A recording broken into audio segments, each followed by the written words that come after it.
Assalamualaikum warahmatullahi wabarakatuh. Salam olahraga jaya. Apa kabar anak-anakku semansa semuanya? Mudah-mudahan selalu sehat semua. Pada pertemuan kali ini kita akan belajar mengenai nafsa. Apa itu nafsa? Mari kita simak bersama-sama video berikut.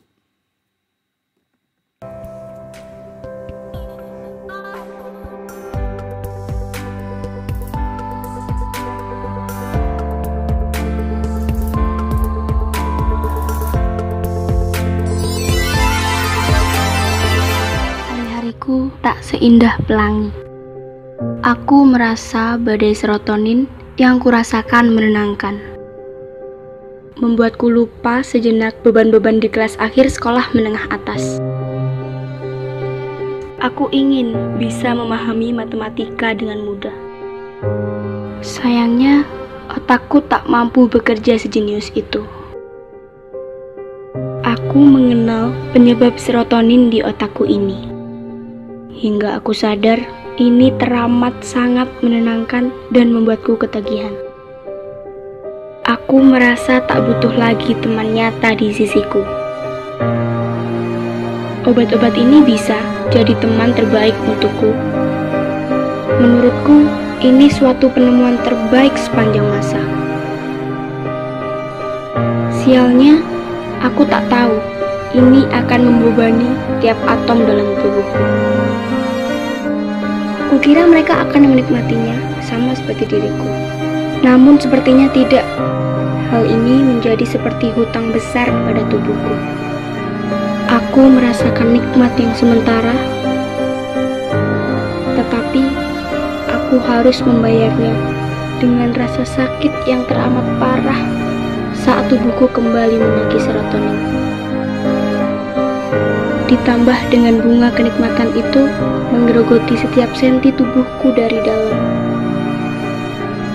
Jauhilah narkoba, rindukan tawa masa depan, dan tujulah baris kebahagiaan. Apa itu nafsa? Mari kita bahas bersama. Nafsa adalah singkatan dari narkotika, psikotropika, dan zat adiktif lainnya. Obat berbahaya yang jika dimasukkan ke dalam tubuh manusia, baik melalui cara dihirup maupun disuntikan, dapat mengubah pikiran, suasana hati, atau perasaan dan perilaku seseorang.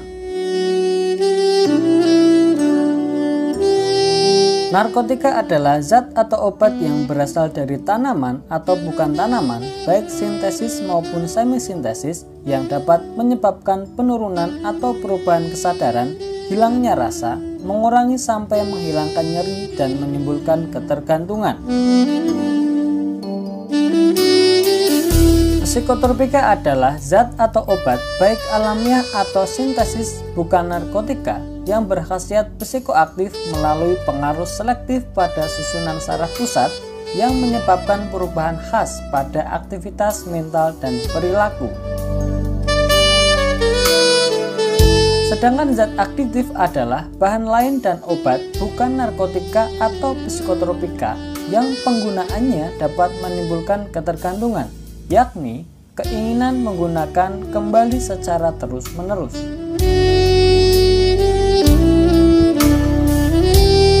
Kemudian bagaimana cara nafsa masuk ke dalam tubuh? Yang pertama ada cara ditelan, dihisap, disedot gasnya, dioleskan di atas kulit, dan disuntikan.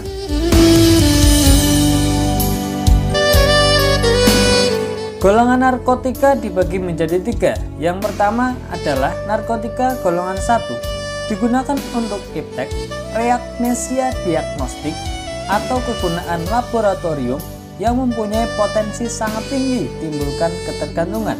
Contoh, opiat, heroin, ganja, dan kokain.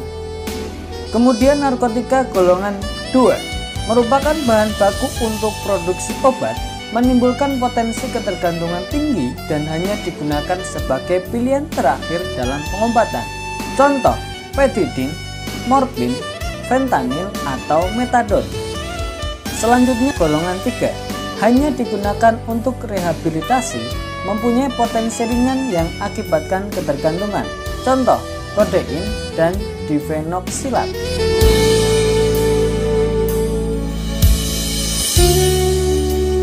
Bahaya penyalahgunaan nafsa terhadap kondisi fisik. Yang pertama, mengganggu mental, mengganggu kesehatan, memupus imtak, cenderung menjadi pelaku kejahatan, menimbulkan ketergantungan atau ketagihan, dan mengakibatkan kematian.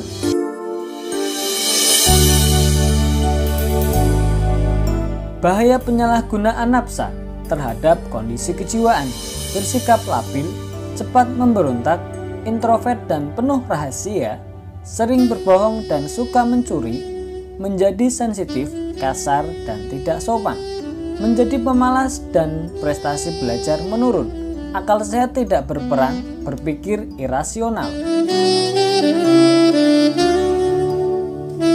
Bahaya penyalahgunaan nafsa di lingkungan keluarga, membuat aib keluarga, merongrong keluarga, hilangnya harapan keluarga, dan mengganggu keharmonisan keluarga.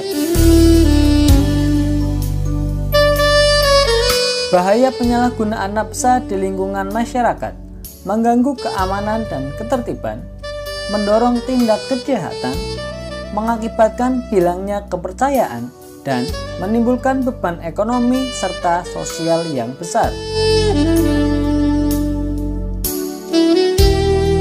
Alasan seseorang memakai nafsa diantaranya ikut-ikutan teman, solidaritas teman, menunjukkan kehebatan, merasa dewasa, memuaskan rasa ingin tahu atau coba-coba, dan biar terlihat gaya, mengikuti tren. Gejala atau tanda-tanda penyalahgunaan nafsa. Gejala penyalahgunaan nafsa diantaranya menjadi malas, hidup tidak teratur, mudah tersinggung, egosentrik, dan kurang memperhatikan badan sendiri. Tanda-tanda dini pengguna nafsa yaitu hilangnya minat bergaul dan olahraga, mengabaikan perawatan dan kerapian diri, disiplin diri mengendur, prestasi sekolah atau kerja menurun, serta suka menyendiri dan menghindar dari perhatian orang lain.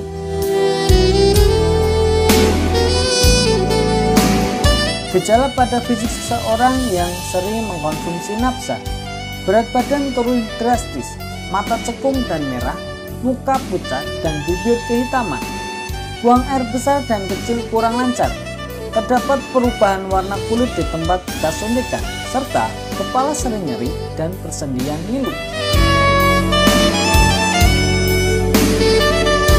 Perubahan perilaku pada seseorang pengguna nafsa: susah untuk diajak bicara, sulit untuk bersosial, suka bicara berlebihan, suka kelihatan minder atau malu-malu, dan selalu tampak gelisah.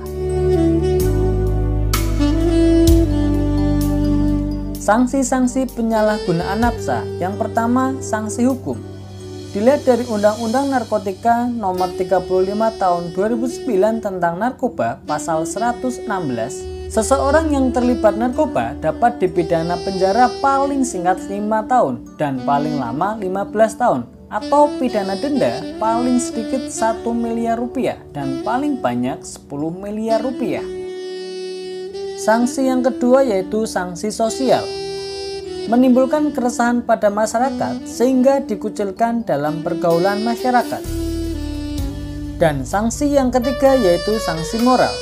Ajaran agama Islam melarang untuk mengkonsumsi zat-zat yang dapat merusak jiwa dan raga, sehingga dianggap sebagai pelanggaran ajaran agama.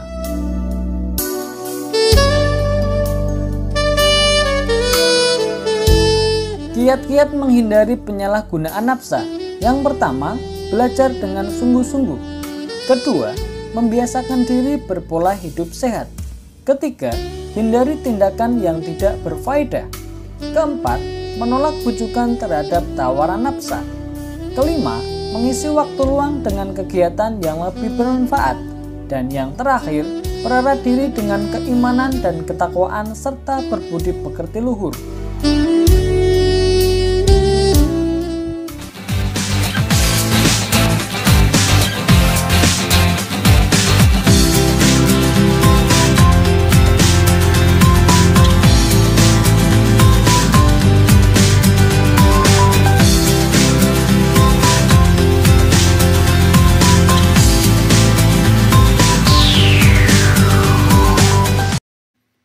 Baik anak-anak, itulah pembahasan tentang nafsa. Sekian, wassalamualaikum warahmatullahi wabarakatuh.